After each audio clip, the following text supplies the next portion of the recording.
Hi there, and welcome back to the U-Boat Workshop. The OTW Type 2 German submarine that we're building, and just like to show you how far we've got on in the last couple of weeks or so. We've really cracked on now with the build, and both hulls are almost exactly up to the same stage. I mean, hull 1 unfortunately is a little bit further behind because it's missing a front dive plane guard, which I'm kind of waiting for, so it's not as far ahead. But in the last few weeks we've really cracked on now, and we've completed the lower hull. And what we're going to do now is show you what we've done, and then tell you exactly what we're going to be doing in stage 3. You know, and then I've got to crack on with that. So let's just have a look at see what we've been doing, and I'll show you what we've been up to. Right, here we are, and as you can see, the hull's been nicely primed now with red oxide, and as you can see, all the front dive planes are in now, and the guard wires. All the holes have been cut, and the torpedo covers. We've even now got the torpedo, I don't know if you can see that at the end there or not. Yep, the torpedo there, shaft at the end there, we've done that. Quick look inside, see what we've been up to. As you can see, we've got the rudder, the rudder linkages in, and the rear dive planes there.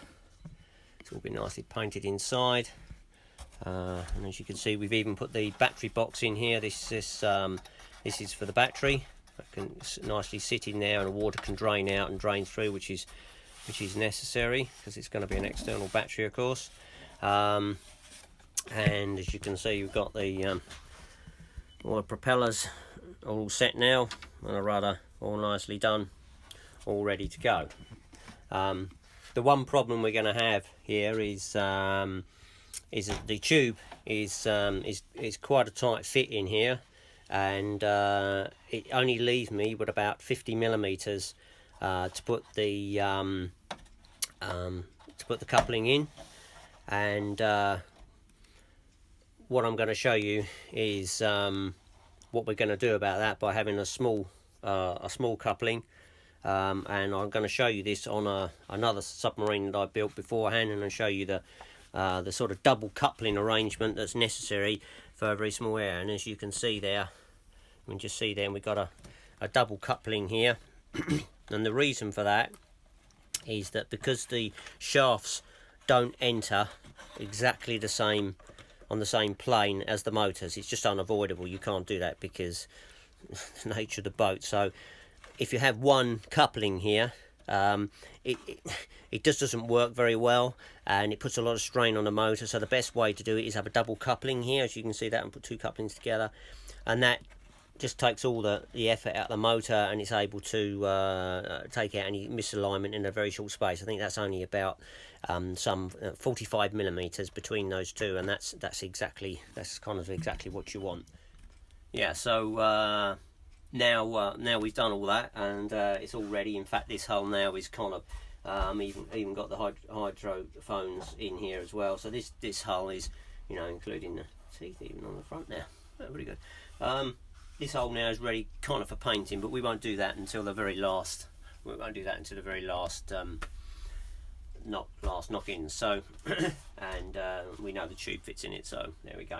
So what we're going to be doing now is in stage 3 is completing the upper hull, and I'll show you what it is. We've seen this before.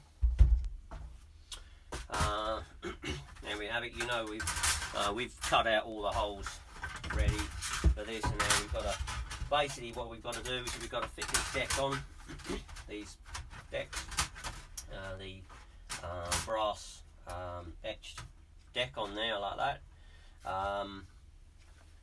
and we've got some ratings and stuff. But the main thing we've got to do is do the conning tower, and as you see, here comes the conning tower, and it's all got to be cut out now. As in the good Blue Pleater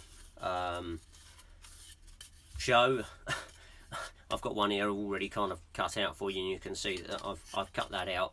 I've just started to fill any bits and pieces, and I've also cut out the holes for the navigation lights. And what we're going to be doing on this one is we're going to be having working navigational lights, and there are 3 nav lights on this. There are obviously 2 either side of the conning tower and 1 at the stern. And what we're going to do with those is we're going to have those coming on and off on a float switch, and a float switch will go in here, so I don't have to operate it from the transmitter or anything like that. As it dives, this float switch will come up and the lights will go off, which is cool. And also we're going to have a periscope in here, which is going to pop up when she dives, and that will enable you to have some visual location when the boat's you know, just under the water, which is really good. You do need something to visualize on, or otherwise, you know, you take your eye off it and it's gone. It's gone. So that's what we're going to do. So we've got a little bit of work to do, but when we come back, hopefully the whole of this will be complete and will enable me to fit the 2 bits together, and it'll almost be hopefully it'll be complete with the lights and what have you, the nav lights and everything else, and all the fitments, and there's some metal work to go here and what have you.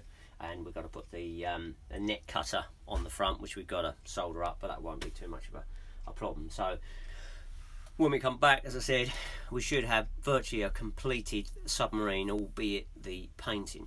And then after that, the next stage will be to complete the WTC with the wiring and everything else, and get that in, which won't take very long now because I've got all that. And then complete the painting, which is kind of the exciting part as far as I'm concerned. Getting the colours right, and then doing a bit of weathering on the boat to bring it alive, because we don't want it to look like, you know, it's just you know, just come out the shop. It's got to look cool, you know, it's got to look as if it was used, and that for me is the most exciting part of the whole build. So so I'll crack on, and I'll see you in the next stage.